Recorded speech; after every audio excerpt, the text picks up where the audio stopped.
नमस्कार। सनातन संस्कृति में आरंभ से ही ज्ञान का स्थान शीर्ष पर रहा है और इस अद्भुत ज्ञान की व्याख्या करने हेतु समय समय पर कई दिव्य आत्मा अवतरित होते रहे हैं। इन्हीं अवतारी पुरुषों में से एक नाम इतना प्रकाशित हुआ जिसे ज्ञान की व्याख्या करने वालों का पर्याय मान लिया गया।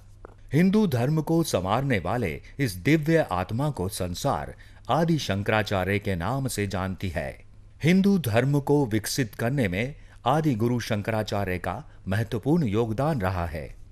उनके द्वारा बांचा गया धर्मशास्त्र तथा उनके दर्शन के माध्यम से हिंदू धर्म अपने आप को जागरण के नवपथ पर ले आया तथा जड़ता को छोड़ नवीनता को अपनाने में सफल हुआ। आदि शंकराचार्य द्वारा किए गए धार्मिक सुधार एक प्रकार की क्रांति थी, जिसके माध्यम से हुआ परिवर्तन आने वाली कई सदियों तक हिंदुओं का मार्गदर्शन करता रहा।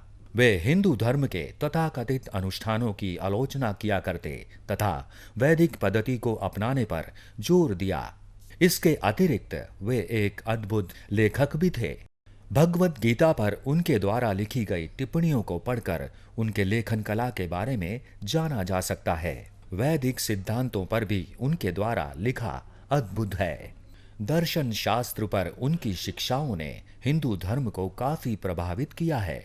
शंकराचार्य की शिक्षाओं के द्वारा आधुनिक भारतीय विचारों का भी विकास हुआ है। संसार को हिंदुत्व के विचार से अवगत कराने वाले अवतारी पुरुष आदि गुरु शंकराचार्य का जन्म एक गरीब दक्षिण भारतीय परिवार में हुआ था।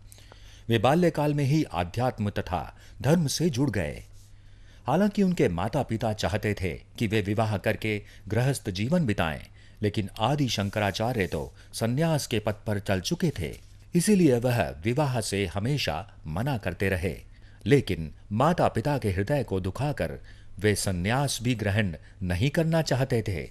एक कथा के अनुसार एक बार उनको एक मगरमच्छ ने पकड़ लिया, जिसके बाद उन्होंने अपनी माँ से कहा कि माँ, मुझे सन्यासी बन जाने दो, नहीं तो ये मगरमच्छ मुझे खा जाएगा। माँ इस घटना से डर गई और तत्काल उन्हें सन्यासी बनने की अनुमति दे दी। उसके पश्चात शंकराचार्य ने सन्यास ग्रहण किया। वह असीम विद्वता के स्वामी थे। ज्ञान हासिल करने के बाद वे यात्रा पर निकल गए तथा उन्होंने व्यापक रूप से यात्रा की।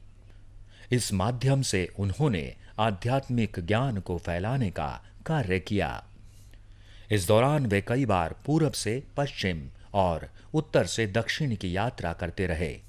कश्मीर से कन्याकुमारी तक उन्होंने कई बार भारत को पैदल तय किया तथा इधर द्वारिका नगरी से पुरी जगन्नाथ तक की यात्रा की तथा भारत के चारों दिशाओं में उन्होंने मठों की स्थापना की, जिसे आज के समय में चार धाम कहा जाता है।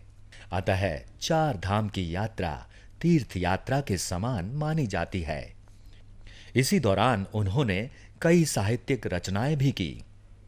अल्पायु में ही देह छोड़ देने के बावजूद उन्होंने हिंदू धर्म के विकास पर गहरा प्रभाव डाला।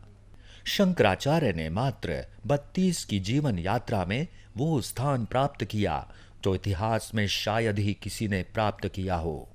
तो मित्रों, आज फिलहाल इतना ही। कैसी लगी हमारी ये अद्भुत जानकारी, कृपया हमें कमेंट बॉक्स में लिखकर जरूर बताएं। धन्यवाद।